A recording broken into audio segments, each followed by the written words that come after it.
All right, let's go and talk about what every landlord needs to know about property management.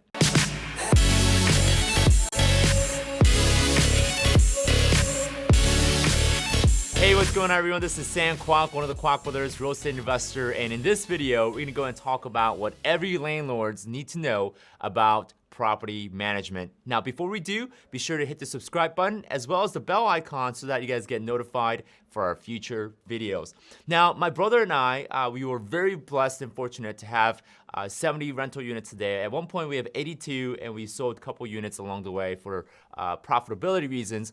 And that means we have 72 tenants that we have to look out for. Now, fortunately, today we do have a successful property management team handling most of the operation and the in and outs every day. But in the beginning, we have to manage all the property ourselves and sort of figure out the process along the way. So I'm gonna give you my perspective as well as my expertise and an opinion on what makes a property management successful and what makes property management a complete disaster and a nightmare, especially if you're just getting started as a new landlord.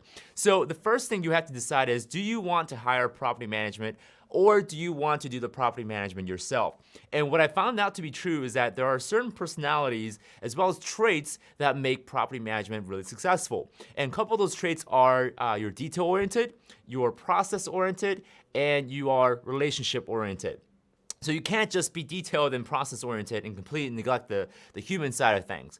And what I like to say is property management really comes down to people management. If you know how to manage the right people, your vendors, so if you know how to manage your contractors, handyman or handywoman, you know how to manage your roofers, then you're gonna do a good job, as well as managing tenants, of course, which are people, real people living in your property. So if you can handle the management of the people, you're detail-oriented, you're process-oriented, you're organized and everything's in a sequential order, then you're gonna do just fine in property management. All you need to do is have some structure and policy in place to make things automated as well as smooth. Now, if you're not that type of person, if you either have a partner that could play that role, great, or if you don't have a partner and if you know for a fact that you're not very detail oriented, then I think it's best that you hire a property management for your own sake, because trust me, if property management doesn't go in order, and if the property management doesn't go the way you plan,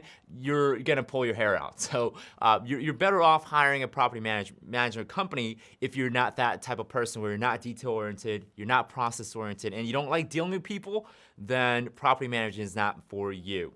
All right, so once you've decided that you want to manage your own property, you have to decide which neighborhood as well as tenant makeup you want to go. This is super important because there are different types of tenants from different types of neighborhood, and you may want to go into thinking about this before buying your own property or your first property.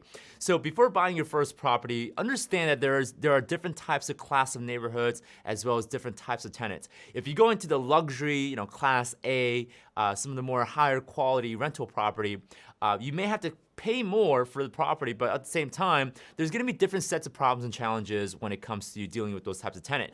Just because you're in the luxury market or you're the A-class market doesn't mean that you're gonna have completely zero problem when it comes to your tenants. You will have different sets of problems and challenges when it comes to those types of tenants. Now, a couple examples, maybe they might be picky on the garage door is not opening, the faucet is not working properly. So they may have little things that they may complain on or may ask you to fix things, which again, no matter which type of tenants you decide to manage, you are gonna deal with some level of challenge no matter what. Now, on the vice versa, on the opposite end of the spectrum, if you decide to go with the C-class or D-class type of neighborhood, more of the cheaper homes, cheaper rental rates, you may deal with a different type of problems or challenges, such as your tenants completely driving through the garage door and breaking down the walls or tearing up holes or tearing up carpet. You're gonna have a different type of challenges and problems, and really depends on what types of challenges you're gonna be comfortable with. Now, again, I'm making a general statement. It may or may not apply to every situation, but This is generally my opinion based on looking at C-class types of property as well as A-class types of property. Again, you're gonna deal with problems. Just depends on what type of problem you're gonna deal with. So you have to choose, you have to pick your battle. Okay, do you wanna go with the A-class battle, the luxury market battle, or do you wanna go with the C-class, D-class, where the tenants have different types of behavior, they have different background, different job, and so on. So you have to decide that early on before you even buy your first property. Even after you buy your first property, you may have to decide what type of tenants are you looking for. It's very similar to any business. What type of customers will you be wanting to serve? So you have to decide that and really make that prompt early on. And if you prepare for the tenants and the type of tenants that you're going to bring in, you're going to have a much more successful experience in property management. Okay, so a lot of people believe that property management starts after you buy the property, which is actually not true. Property management starts at the due diligence. It starts way before you buy the property. So a couple things that you want to look out as far as the due diligence within the lens of property management is you want to do your due diligence as far as the demographics.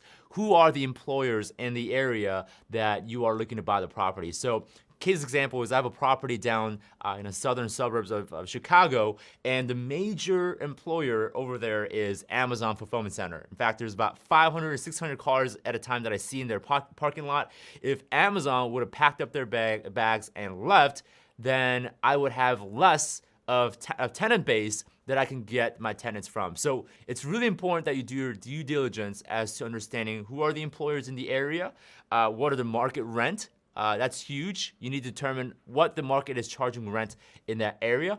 And you also have to understand what type of tenants live in that area. So those are part of the due diligence process even before you buy your first property or your next property. The next thing is put your team together first before actual closing. I see way too many landlords trying to put together their maintenance team, their vendors after they close the property. By the time you close the property, you have a tenant in there, it's already too late. You gotta get your team of maintenance, contractors, handyman, lawyers, any other professionals that may be in place for your property management. So start looking now. So if you're looking at closing a property, let's say 30 days from now, start shopping for talents and vendors today. Okay, start calling your handyman, start calling your plumbers, start calling your roofers, and start interviewing them. Even though you may not have a task or a job for them to do, start interviewing them today and start getting an idea whether that vendor is a good fit for you or not. And start putting them in a team, right? Create a list, okay, of all the talents that you decide to put in your team and have their contact information so that as soon as you close the property and there's an issue, there's a problem, the next day, you can go ahead and call up those vendors right away and you can get those problems taken care of, okay? Because I see way too many landlords close a deal, get their tenants in there, and they don't have a team, and their tenants are obviously calling in, hey, you know, I have a leaky faucet, or my sink doesn't work. Then it may take you 2-3 weeks just to figure out who's gonna go and fix it, or it may take you 2-3 weeks just to call and figure out which plumbers to go with. That's not the best time to do it. So you gotta do this before you buy the property. Get all the people lined up, all the maintenance people, all the vendors, before you close the first deal. All right, the next thing is something that most landlords fail to prepare for, which is the local law. Very important. There's laws such as Landlord Tenant Act, Fair Housing Act, Fair Credit Reporting Act. These are, you know, alphabet soup acronyms that I'm spelling out for you guys. But probably the most important part is the Fair Housing Act and the Landlord Tenant Act. The Landlord Tenant Act, there are local specific and there's also state specific. If you live in a big city like Chicago, San Francisco, New York City, chances are your city is gonna have their own version of the Landlord Tenant Act, more so as an extension to the state's version of the Landlord Tenant Act. So if you live in a large city, be very prepared because there's gonna be a lot of extra things that are gonna be on the Landlord Tenant Act on top of what the state demands from the landlord. So an example is here in Illinois, we have the Illinois Landlord Tenant Act, which applies to the state overall. But if you go and buy a property in Chicago and you decide to manage a property in Chicago, Chicago has their own version of the Landlord Tenant Act, sort of as a bonus on top of the state's Landlord Tenant Act. So you're gonna have more rules to follow when it comes to Chicago, for in this example. So if you live in these large metropolitan areas, check out the Landlord-Tenant Act. There's going to be a lot of specific rules that you need to pay attention to. The Landlord-Tenant Act dictates what notices you need to give to your tenants before you walk into the property, what notices you need to give before evicting a property or evicting a tenant, what sort of repairs you need to do, how many days do you need to complete the repair by. All these rules you need to pay attention, because if you don't know these rules, but your tenants know these rules more than you do, well, guess what? Okay, if your tenant is a better landlord than you are, then you are not you're not in a good position to win, eviction cases, or you're not in a good position to protect yourself from other potential liabilities. So pay attention to the Landlord-Tenant Act. That's your homework for today. Okay, go read your Landlord-Tenant Act. The other law that you need to get familiar with is the Fair Housing Act. Fair Housing Act is fairly simple. Don't discriminate against certain race, color, gender, religious belief, creed, handicap status, familial status, which means if you're married, if you have kids, you shouldn't be discriminating against those types of people. So I think most of us, aren't. We're all fair people, but it's really important that you can violate this law by accident, just by what words you use on your marketing, your advertising, your flyers. I know most people don't use flyers anymore, but let's say you list your property on Zillow, or you list your property on apartments.com, and you add certain words that could potentially violate the Fair Housing Act, then you can get in some trouble. So make sure you understand what words you can use, what sort of phrases you're allowed to use on your marketing piece. A good example is, let's say you have a property 2 miles away from the St. Andrew's Cathedral, okay? And on your marketing piece, your rental listing, you put down, hey, this apartment is 2 miles away from the St. Andrew's Cathedral. Whether it's factual or not, you just violated the Fair Housing Act, mainly because you have a religious preference, right? You highlighted the fact that, hey, there's a Catholic church here, but the question is, what about the other religion, right? The other creed. So even if it's factual, leaving out obviously religious preferences as well as other preference, gender, whatever, you don't want to discriminate, and you want to make sure you're careful with the words that you use when you're marketing your rental property. All right, so the next thing that you need to prepare for is to become eviction proof. This mainly comes down to the lease that you use. And guys, please don't go out there and download these free lease from websites, okay? Don't do that. Go to a professional real estate attorney and get a lease created and made, done by a professional. And the reason why is when you go through an eviction, and yes, it will happen. Okay, I hear so many landlords that say, Sam, it's not gonna happen to me, I'm not gonna have an eviction. Trust me, you will have an eviction at some point in your career as a real estate investor. You will have it. You have to prepare for it. If you don't prepare for it, you're gonna fail. You're gonna prepare to fail. So go to a professional attorney, licensed and competent real estate attorney that practices law within the real estate realm, and get a lease made. And you want this to happen because when you go through an eviction, guess what? You may want to go through an attorney. And the attorney, as they take your tenant to eviction, they want certain clause in your lease so that they can make the eviction easier. So ask the attorney, hey, listen, I'm a landlord, I'm brand new, I need a lease. Can you create a lease for me for this given state and for this given city? Because remember, different cities have their own Landlord-Tenant Act. And ask the attorney to create a lease for you. Now, another thing you should ask your attorney is, hey, could you make this lease so that it's easy for you to evict the tenant just in case the tenant doesn't pay their rent in the future? So you're making sure that the attorney has a better experience, better than normal experience when evicting your tenants when they don't pay rent. So work with your attorney, guys. Don't just go out there and create your own lease thinking that, oh my gosh, I'm a legal expert. Look at me, right? You don't want to do that, okay? Trust me, don't go off to these free sites or don't pay $30 for a template. Go to a professional attorney. And I'll tell you guys right now, you may pay a little bit more than the internet or free, but it's gonna save you so much more money down the road when going through an eviction or whenever you have a problem with the tenant. Okay, it's going to protect you, and it's going to be a great way to keep you eviction proof as well as liability proof when dealing with your tenant in the future. All right, so before we put in a tenant, make sure you understand the tenant screening process. In fact, we have a whole video just on how we screen our tenants. That video or the card is gonna be right here. It's gonna appear right there. So click on that video if you wanna go and check out how we screen for our tenants. It's really important that this is sort of like getting married. Okay, I know it's a weird example, but when you select your tenant, it's kind of like selecting a spouse, because when you select a tenant, they're gonna be in there for a long time. Even if you give them a 12-month lease, okay, even after the lease expires, and if they don't want to move, you have to evict them. And that eviction process, it takes time. It can take from 2 weeks all the way to 3 months. So when selecting a tenant, be extra picky, but be fair, right? Because we talked about Fair Housing Act. Use a consistent screening process to make sure you don't, discriminate or violate any Fair Housing Act. But be strict.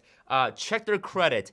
Check their criminal background. Look to see what type of job they have, the income. And to give you more of a general outline, what we look for is that the tenant has at least 3 times of rent for their income. So they need to be making 3 times the rent. So if the rent is $1,200, we want them to at least make $3,600 a month. That sort of ensures that they pay rent and also their other bills that they may have. But when it comes to credit and criminal background check, again, go and check out the full video up top in the card up there. Just click on that. But when it comes to credit and criminal, I'm looking for general things that most banks are gonna look at. Obviously, I don't want any abuse or assault battery charges within the last 2 years. I don't want any bankruptcy in the last 3 years, right? Any of that. Again, I'm not gonna go into the full details, but be sure to do a criminal and credit background check.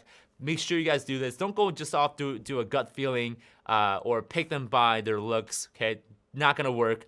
So go in and do criminal and credit background check before you put in a tenant, and screen your tenants wisely, but also be strict in your screening criteria as well. So this next point is something that most landlords have tough time doing. Of course, we're all nice people, good heart, and being that we have nice, and good heart, it's sometimes hard for us to stick to our gun. Now, for those who don't have that problem, obviously you're off the hook. But for us nice people, we need to stick to our policy. We need to create a policy and stick to the guns. So if there's no pet policy, guys, stick to the no pet policy, okay? Or charge them a fee. Or if you're like super strict about no pets, then give them a notice, right? Serve a notice and saying, hey, Mr. or Mrs. Tenant, there's no pet allowed. Here's a 10-day notice, 5-day notice. Again, guided by the Landlord-Tenant Act, you need to give them certain days. Give them a notice saying, listen, if you don't get rid of this pet, we're gonna have to unfortunately evict you out. Okay? Or if you're a little bit loose on that policy, say, you know what? Originally, there's no pet, but if you want pets, we're gonna have to charge you $400 pet fee. Okay? So whatever your policy is, stick to it. Okay? Stick to the policy, because if you don't stick to the policy, your tenants are gonna notice, and your tenants are gonna start to think, you know what? If this landlord doesn't follow their own rules, then okay, well, I guess anything goes. So don't let your tenants train you to their rules. Okay, because if you don't train your tenants to your rules, it's gonna happen, the opposite is gonna happen. Your tenants are gonna have their own rules in their head, and they're gonna try to train you in their own ways, okay? They're gonna pay you on the 18th day of the month, right? Generally, you want tenants to pay on the first day of the month. The moment that they realize that you can be bent and you're flexible, they will be flexible too, and they'll try to, create more room every moment and every chance that they can get. So don't let your tenants train you. Make sure you train your tenants on the policy that you create and stick to it, and make sure you have a fair policy across the board with all of your tenants. Okay, so the next thing we're gonna talk about is how to properly market your property for rent.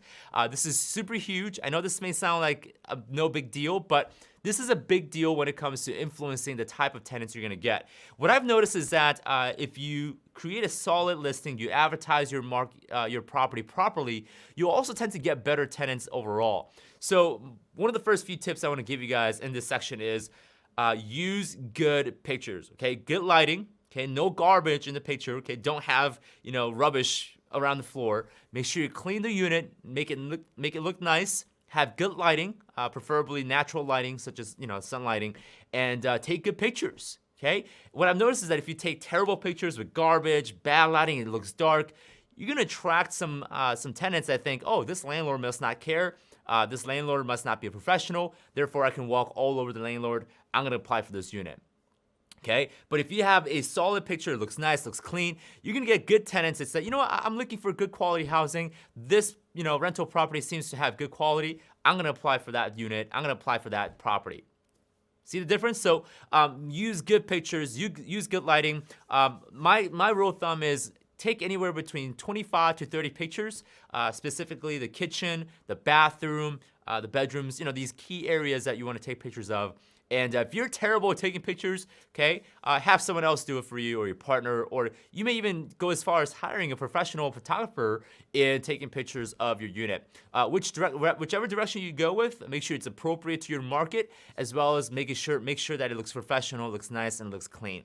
Another thing is that disclose your security deposit as well as other features of the rental property. I see this a lot with a lot of amateur landlords. They just list it with their rent and nothing really, no other description. Include some description, guys. Tell how awesome your rental property is. Tell how awesome your rental unit is. This is marketing, right? You're selling your rental unit to a potential tenant. So tell it how it is, okay? Another thing I see when it comes to marketing a rental property is the amount of rent to charge. And I see this time and time again where landlords are so stuck at charging a certain amount of rent where it's not the appropriate rent to charge. So one thing that you need to understand how to do is how to properly set your rent where it's comparable to what the market is charging. So a good resource that you can use is rentalmeter.com. I don't get paid by this site. I'm not being sponsored by this site at all. I'm a huge fan of this tool. It helps you a lot to determine what the market rent is. The more accurate way to determine your rent is by working with a real estate agent or a leasing agent that has access to the MLS, multiple listing system. So work with a leasing agent or a real estate agent who has access to an MLS. They'll have information as to the properties as well as the rental units that's been rented in your area, and you'll also see how much have they been rented for. Gives you an idea what people are actually paying for their rent so that you can sort of match the price with what everyone else is charging for their rent. But what I've noticed is that $25 makes a huge difference. If everyone else in the market is charging $800 a month and you decide to charge $825 and your rental property is comparable, it's similar, then you're gonna have a hard time renting your rental unit just for that difference of $25. So you may wanna lower your rental rate from $825 to $800 to make it comparable with what all the other similar type of unit is charging.